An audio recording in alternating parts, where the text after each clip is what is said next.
It's really my pleasure to introduce Chris Coyle. I've happened to have known Chris since he was pretty short. But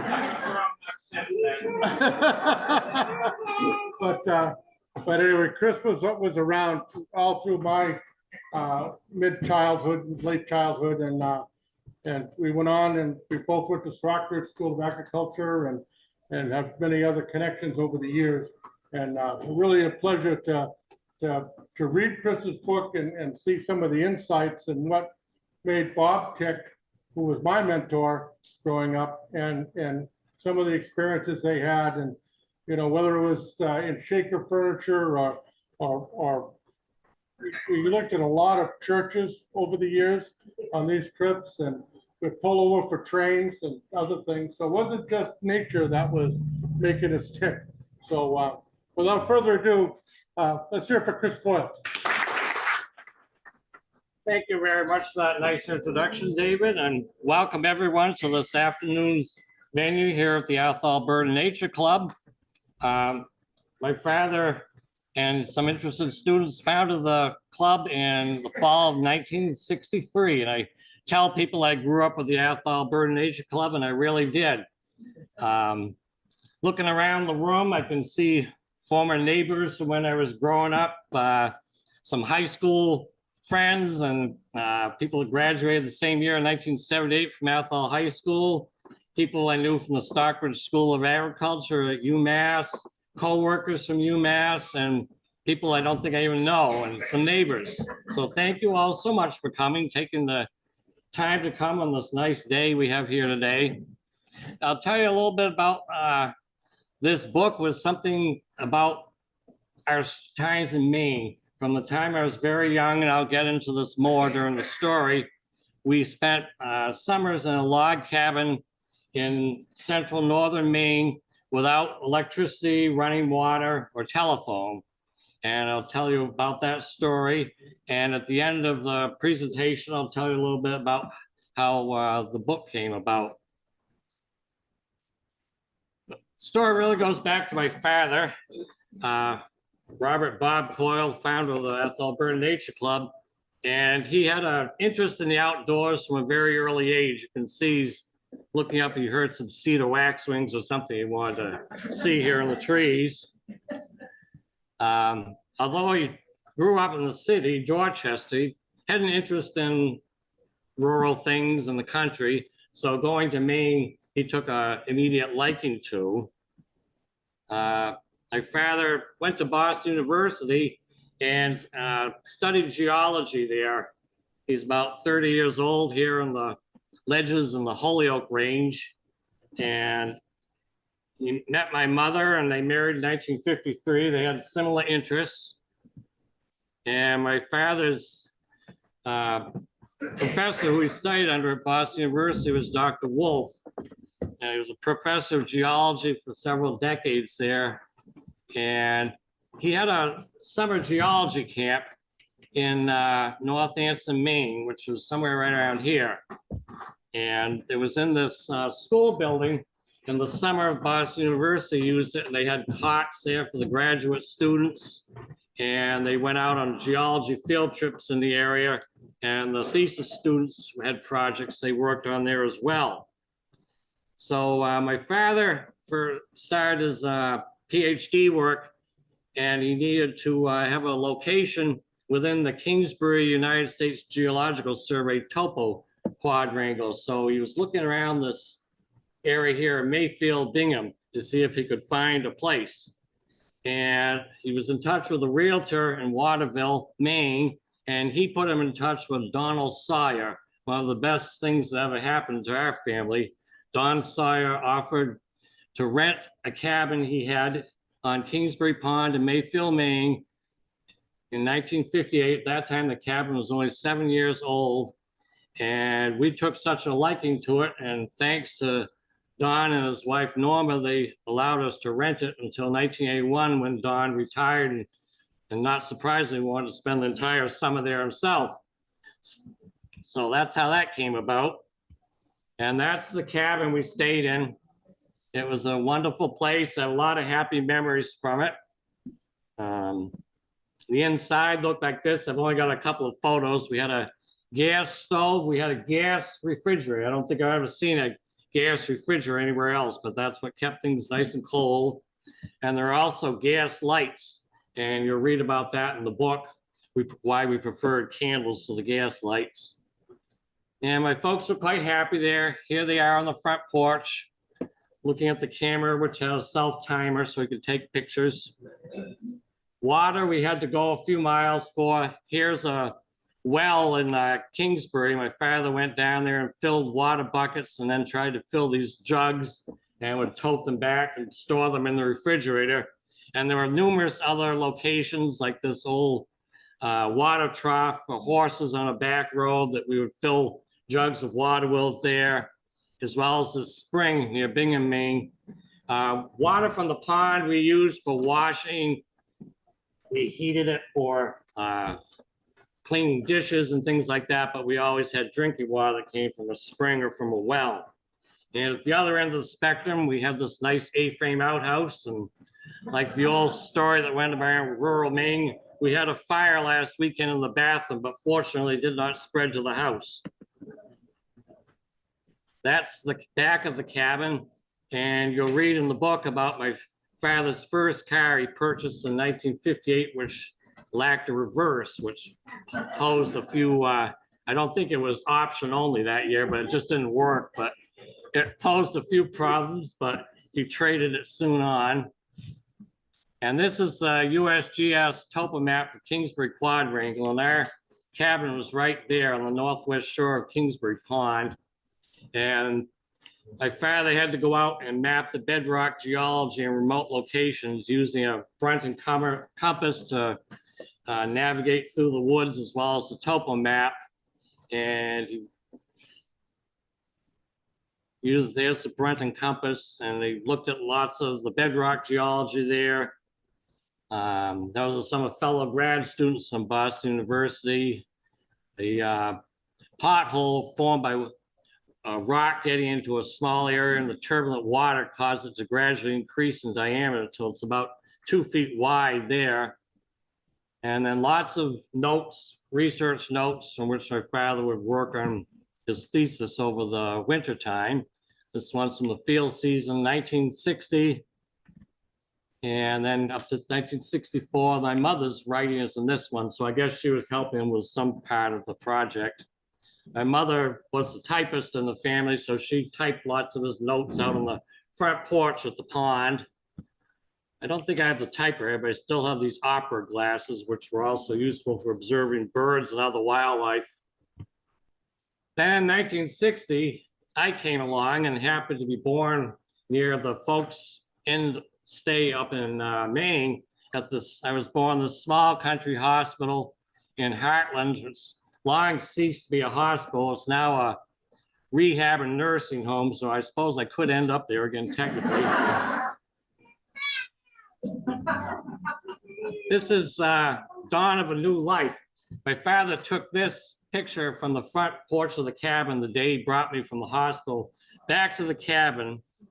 And they were rather brave to bring a newborn baby to a log cabin without electricity or running water or telephone. But they did and stayed there a week or so.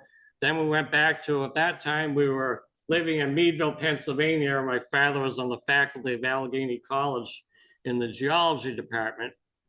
And then we would go summers up to Maine, where he worked on his thesis project for Boston University. A nearby town to us is Bygone, Maine, which is halfway between the North Pole and the equator, and there are road signs indicating that. It's a beautiful region, the Upper Kennebec Valley. This was taken by Lowell Flanders, who courteously allowed me to use a photo in my book. And this is looking down at the Kennebec Valley. It's all grown up the woods now. That was taken around 1960. The ruralness of the area is absolutely beautiful. Old farms that were big in the 19th century are somewhat abandoned, but they're still there, and the dirt roads, and that's what appealed to us. In many ways, the region associated more with times past, and it hadn't caught up to the busy times in Massachusetts and elsewhere. And I look forward every year to getting back to Mayfield, Maine, which was at that time and still is an unorganized territory. It had been a plantation, which is something unique in Maine. There are small townships in which just a few people live. The municipality next to us was Kingsbury Plantation. At one point, it had a population of 3 people, and they held town meetings or plantation meetings around the kitchen table. Mayfield had given up its charter and ceased to be a plantation in 1937. It's a ghost town. A little hand-drawn map of Mayfield, and our little cabin was right here on the shore of Kingsbury Pond. This beautiful picture was taken by my friend, Reverend Douglas Drown, from the head of the Kingsbury Pond, the picnic area. It's a sepia tone looking up the length of the pond to Kelly Mountain, and our cabin was sort of behind here. Doug wrote the introduction to the book. Some of you might know him. He was the minister of the First and Second Congregational Churches in Royalston from 1973 to 1976, and then moved to Bingham, and he's now on the coast of Maine. So once I came along, the 3 of us enjoyed our summers there, and I was quite interested in how my father set up the camera on a post on the railing with a self-timer. And soon I was given a Brownie camera and was trying to figure out how that worked, and eventually sort of mastered it, and you'll see some of my pictures in here. We had mail delivery 3 times a week, and it was kind of an exciting affair to walk up the quarter-mile driveway and pick up the mail. When I was turned 9, my father taught me how to drive. He thought it might be useful if there was ever an emergency and I could drive the 12 miles to town. So pretty soon he just let me drive up and down the driveway to get the mail and whatever else. There was one abandoned home from the days when Mayfield had been inhabited. The last family left here in 1948, and it was abandoned. I remember going inside there, and there's more about that in the book.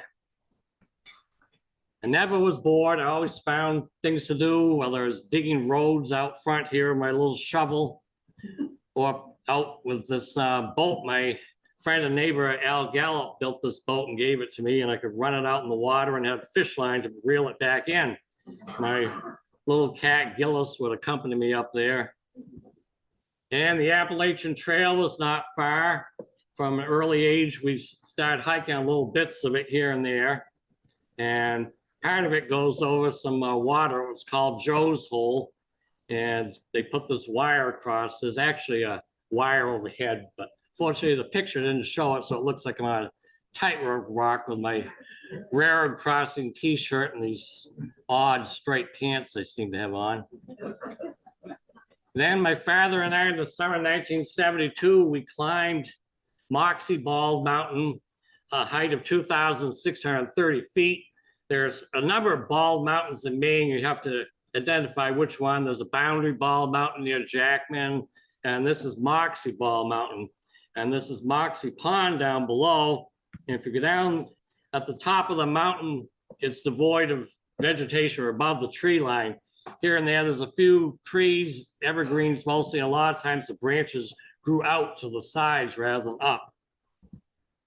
And we can look down to the valley here toward Moxie Pond. And if we look back up to Moxie Pond to Bald Mountain, we can see the top is enshrouded in fog. And there's a fire tower up there. And we went up there. The fire tower was staffed, and a man lived up there in the summer months in a cabin. And the occasional hiker on the Appalachian Trail was welcome to put his or her sleeping bag in the cabin and spend the night. There are a lot of things up there named Moxie. Moxie Pond, Moxie Falls, the highest waterfall in Maine at some 80 feet.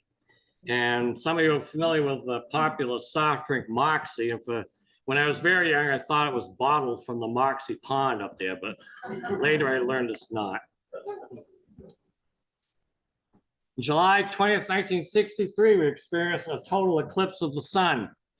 And the totality was right through the area where we stay. So we all went over there. My grandparents came up from Weston, Massachusetts, and my aunt and some of her friends from Washington, D.C. came up.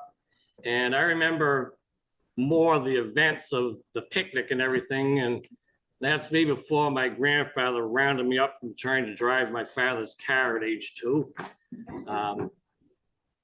The actual totality looks something like this.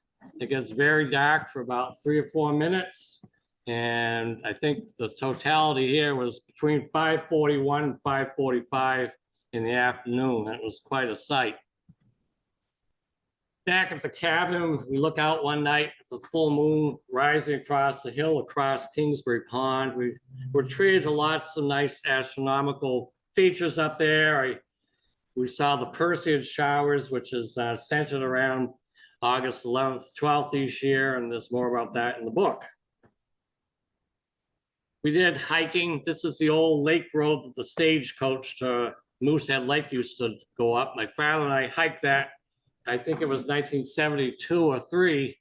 One of my friends insists that this is one of the Sasquatch of Maine up here looking at me. I'm not so sure about that. Maybe yes, maybe no, but interesting to think. While we were on the trail, we stopped for lunch.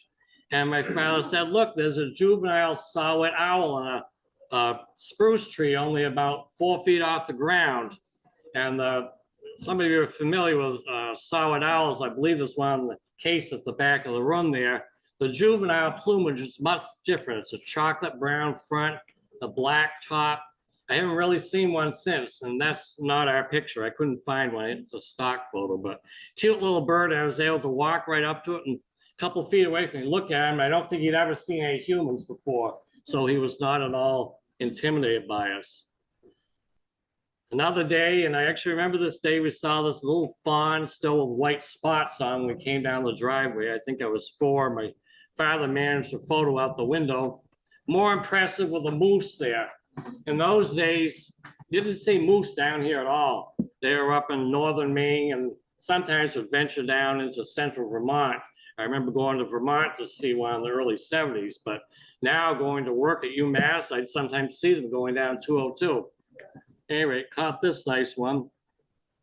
In 1978, our friend, who some of you may remember, Laurentia Russell, was teacher at 4th grade, one of the best elementary teachers I ever had. She came up to visit us, and we were on a back road up to Cocajo, and there was this moose feeding on the side of the road. So we stopped, and my mother, Mrs. Russell, and me stood there. My father took a picture. Not a high quality image, so we didn't use it in the book. Plus, we have way too many pictures. We would have gone to 2 volumes in the book. There's those striped pants. Yeah, those hideous striped pants. I think I finally burned them or something. We saw bears, but I never got any picture, but found this little amusing picture somewhere of them. And we have raccoons. There was a bird feeder on a little maple tree outside the cabin, and birds never came to it, but the raccoon did. So we'd put food out, and particularly toward the evening, they would come to visit, and there's more about that in the book. And sometimes my mother would go out and feed them a slice of bread if it's still light. I wouldn't suggest trying that with rabid animals and things nowadays, but it did happen. Our neighbor, we have one camp right next to us, and our neighbor started getting ducks every summer, and he would clip their wings and so they wouldn't fly south. So the first group of ducks we had, I think it was about 1972. I nicknamed them Huey, Louie, and Dewey. This is Huey, and that's Louie and Dewey. And they would sometimes venture inside the cabin when my father was feeding them day-old bread. If we got to the cabin in July, which was less likely in later years, our time we were there shrunk, but if we got there in July, the loons still had chicks. And if you see the bird on the left here, there are 2 chicks on the loon's back, and they were fun to watch. Every now and then, the mother loon would spot a fish, and she'd dive below the surface, leaving these 2 chicks bobbing up and down until she got back. They're a sight to see, and they're wonderful to see them taxiing off the water, and their calls at night, something I'll never forget, and there's more about those in the book. Less interesting were barn swallows, which nested every year over the ridgepole. And you can see a little baby here squawking for the adult, which just came in with some insects to feed it. They're unusual on the swallows here, that they have forked tails. one thing we didn't like about them is they carry bird lice, which managed to crawl inside the cabin and sometimes get on us. And my mother told me about one time when I was fairly young, we went to Bingham to go shopping, and I hollered in a loud voice, "Look at Mama, there's one of those lice like we have at home crawling up my arm." So they whisked me out of the store and shoved me in the car as fast as they could. We had a lot of kiwis fish in the pond, sometimes a pickerel. One of my father's students from 1956, Dennis Monaghan, and his mother came up to visit the first year they were there in 1958, and he caught some fish in the pond and cooked them up for supper that night.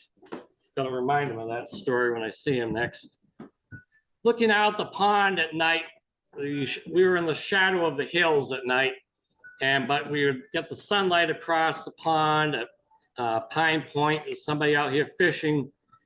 And up here is Boss Mountain at 1,562 feet. In 1971, my friend Keith McGurk, who's sitting on the front row here with his wife, Kathy, he came up to visit for several days, and my father, Keith, and I hiked up the mountain. There was no trail, so my father used his Brunton compass and topo map to negotiate up to the top of the mountain. There were some nice blueberries here, as I recall, and we munched on those while we were there, looking out at the world. And here, Keith and I are looking out at Mount Abram and the mountains of western Maine. It was a nice view from up there. Another mountain we did not climb is Mount Katahdin, the highest mountain in Maine at 5,269 feet, I believe. That's the northern terminus of the Appalachian Trail. Every year, people hike from Georgia to Maine or Maine to Georgia, depending on the season. They get up there on what's called a knife edge, and it's quite a challenging hike. But we could see that from different places. And this picture, we had driven up closer and got that view. Unique things to Maine are some of the foods that are more popular there and here, like red hot dogs. They seem to be more prevalent up there and preferred over brown hot dogs. And one year is a particular location I talk about in the book, and the fellow there was cooking both brown and red hot dogs for the public. And while the local Mainers came up and asked for a hot dog, and the cook said, "Would you like red or brown?" And he replied, "Well, red, of course." Like, I wouldn't even think of eating a brown hot dog. Macaroni loaf, I never see that for sale down here, but it's popular up there. Kennebec spruce gum was popular. I actually found a box in my house recently. It had 2 unchewed pieces of gum in it. Used to see it at all the gift shops. My father equated the flavor to that of turpentine. I wasn't aware my father drank turpentine on a regular basis, but you never know. Blue gold. Commercial blueberries are a big thing up in central Maine and down on the coast near Cherryfield. It's all low bush blueberries. There aren't any high bush up there. And woe to anyone or a bear or other animal that's caught in the blueberry fields. But they would often open parts of the commercial fields after they'd pick them, or have certain areas picked for your own. So we went in there and picked this nice box here, and we'd sometimes give those to gifts to people when we got home to Athol. A lot of the blueberry fields up there were former sheep farms. Sheep farming was a big thing back in the 1900s in northern Maine, northern New England. There were a lot of textile mills. They manufactured clothes out of wool. Anyway, a lot of these farms found a second crop in that form of blueberries. The old schoolhouse in East Kingsbury, the Campbell School, was used for headquarters for picking berries. You can see all these crates here that we're going to pick commercially. They had big, they would take baling twine and make like a 5-foot wide row down the fields, and workers would start at one end, and they would use rakes that looked like dustpans with tines to rake the berries out.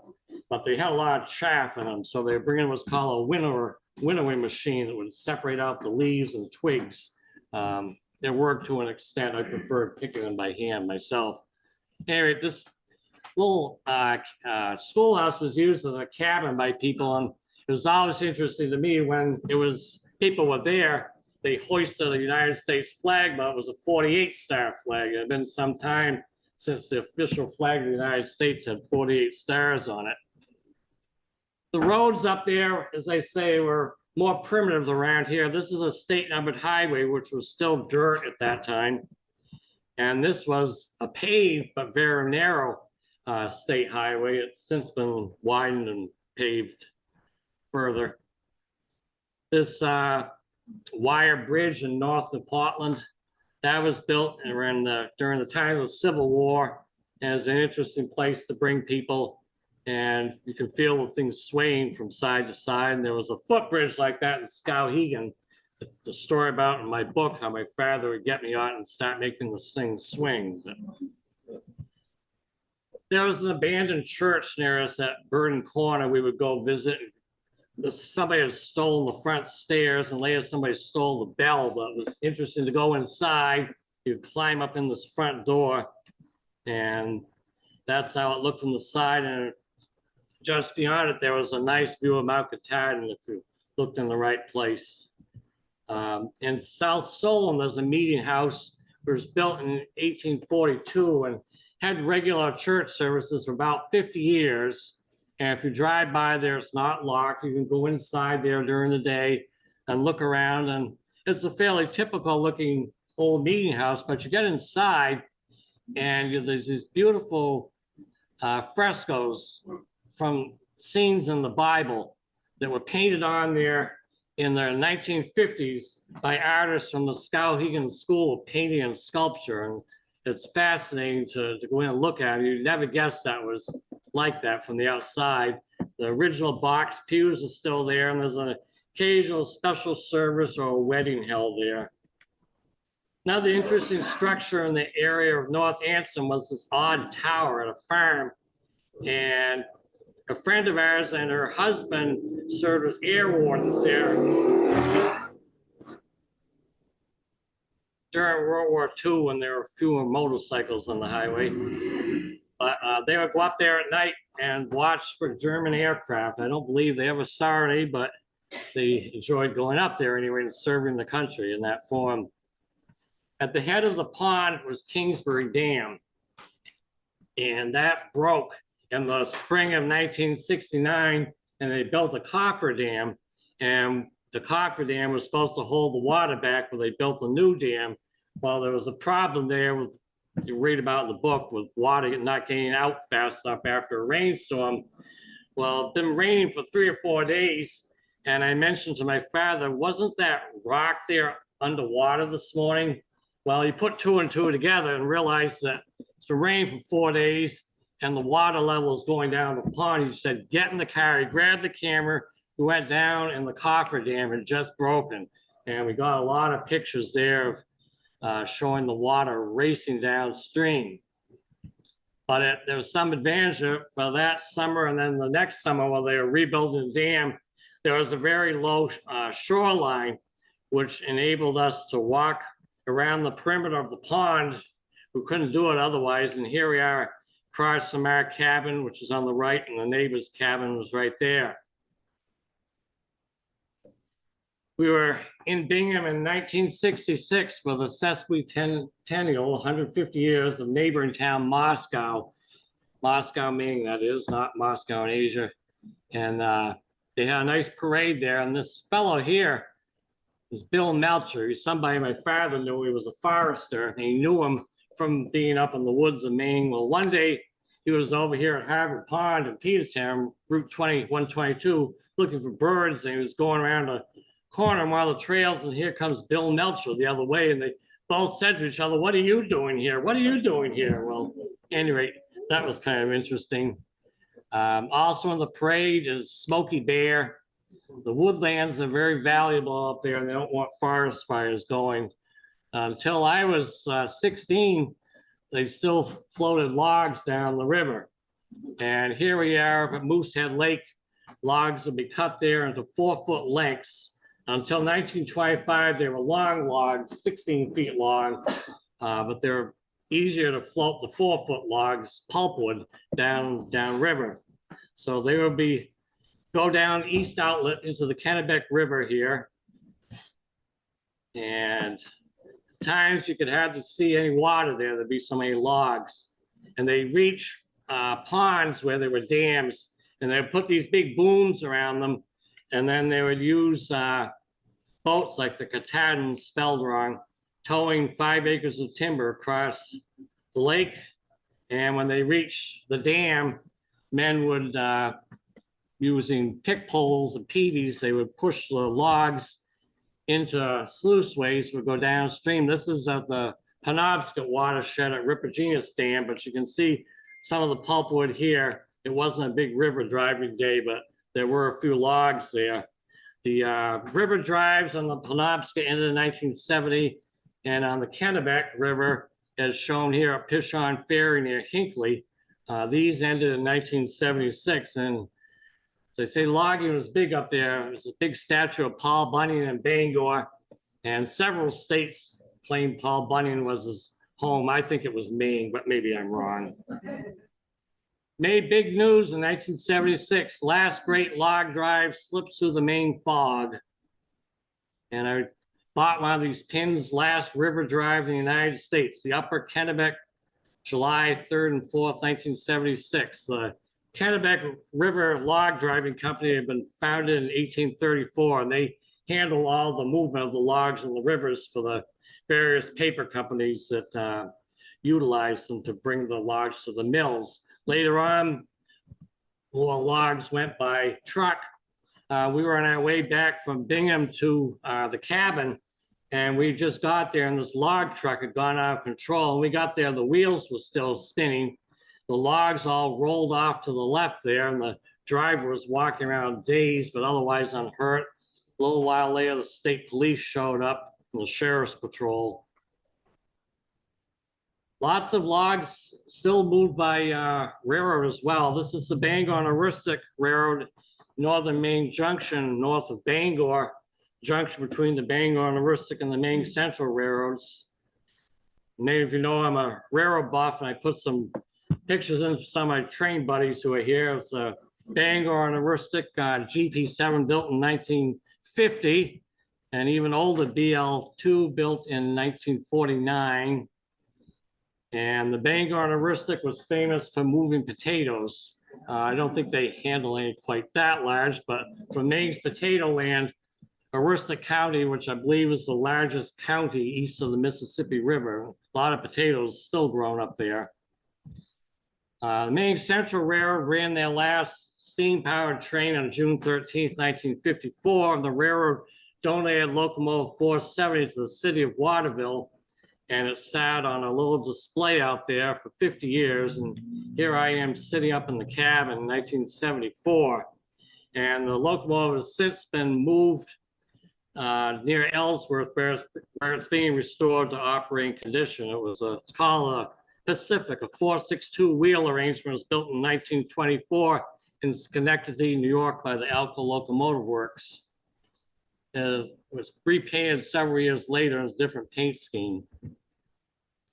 Bingham was the northern terminus of the branch when I was growing up, GP7 here, moving some cars around, but the railroad had formerly gone north to the shores of Moosehead Lake, a 91-mile railroad which ran from Oakland, Maine to Rockwood. And near us at Mayfield Crossing was this rather unusual crossing sign, slow up or come with me, the skeleton.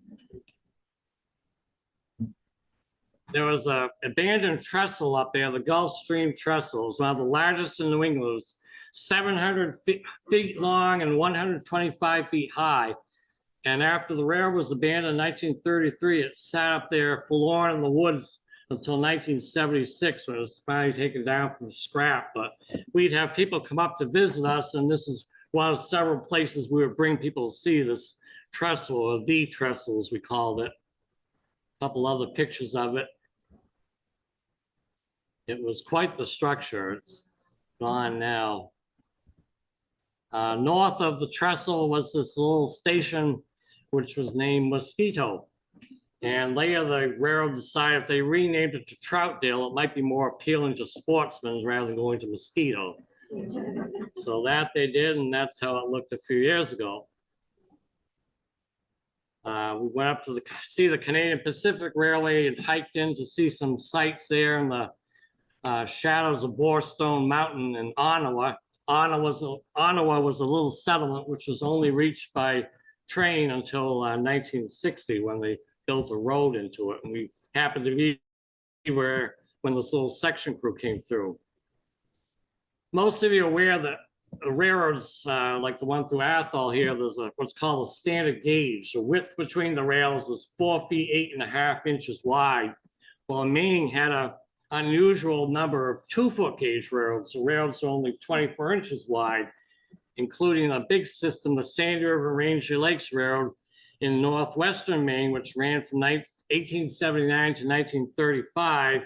And that's the subject of another book and another story, so I won't go much into it, but it did figure into our stay up there. This is Phillips, the home base of the railroad, big 10-stall roundhouse next to it. Since 1970, they started recreating a small section of railroad with original cars and a facsimile locomotive. I worked there as engineer and various other tasks from the time I was about 14 to my early 20s. Closer to us at the cabin was what was called the 2x6 Monson Railroad. It was 2 feet wide and 6 miles long. Supposedly it was the shortest common carrier railroad in the United States. And the train's engines went down to the junction with the bygone and rustic, and then they backed up the 6 miles. Well, that was a slate hauling railroad. Monson was a big producer of slate, and slate was used years ago for roofing, blackboards. I think this building, I'm sure, had slate blackboards at one time, cemetery monuments and other things. It's not used quite as prevalently today, but it is still in use. But all that slate out of Monson was lowered onto 2-foot gauge flat cars where it was brought to Monson Junction to bygone and rustic railroad and then out across the country.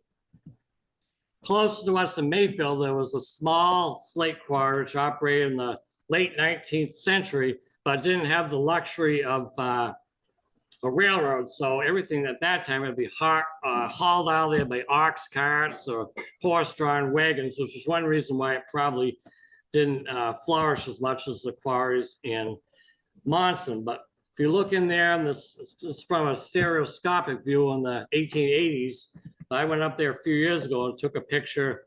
And if you study the two together, you can see some of the same joints and things in the rocks. But every time I go in, I always bring back a collecting bag full of slates, useful in my model railroad, and give out to my friends in the geology group here at the Athol Bird and Nature Club. Lots of other things we find up there for rocks and minerals we don't find here. These nice star-like crystals, brachiopod fossils are quite prevalent up there, and we have some of them in the museum. Look around afterwards. Our geology collection is on the basement below here. You're welcome down, look around, and we have some of these brachiopod fossils there. But I think what really appealed to me and my folks those years we spent in Maine was just the quiet, rural nature of the area, being at peace with the world, and just looking out at scenes like this, everything just goes mellow. You look out at it. Occasionally see a moose out there if you're lucky. Quiet little villages. This is Wellington. There were no paved roads in there when I was growing up in the 1960s. They were all dirt roads still.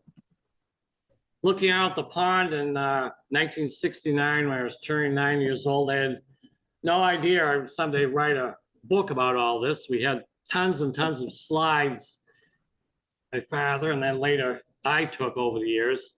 About 20 years ago, my father started writing some of the stories up, and I got home from work, and at that time my mother was confined to bed as she was for 14 years, and after supper we would take turns reading some of these stories. Well, I said, gee, that's kind of a good idea. So I started about 2006. My friend and boss here, Glenda Pond, she'd see me trot off with my lunch pail and a notebook under my arm. As soon as I wolfed down my sandwich, I used the remaining available time to write stories for the book. Well, I worked on it off and on over the years and really started working on it when I retired 5 years ago.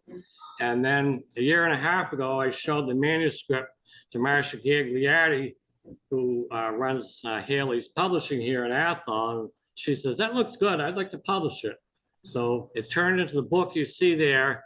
Originally, people talked about, gee, I'd like a copy of that. And I told them I was writing up these stories. I figured I'd go to Staples and make some photocopies and staple them together or something and hand them out. Well, I think it's turned into a much nicer book, and I hope if you buy it, you'll enjoy reading it. And I've been invited up there once to give a presentation to the Old Canada Road Historical Society about the history of Mayfield. That was a lot of fun. Made a poster and gave a talk, and I hope you've enjoyed this little presentation. Thank you all so much for coming today.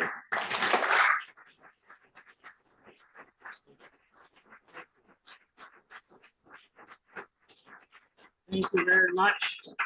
I'd like to thank my publisher, Marcia Gagliardi, for keeping me on the straight and narrow with all this writing, and copy editor, Debbie Ellis, sitting over there. She keeps me on. My lifelong friend, David Cass, who did much of the digitization of all these thousands of photographs and was instrumental in discussions about the manuscript over the years. And it's been a lot of fun doing this, and I'm on to the next book. So there's refreshments over there. There's books over there. Feel free to look around the Athol Bird Nature Club building here. And as I say, there's a geology exhibit downstairs, and I'll be around if you have any questions. So thank you again. Thank you.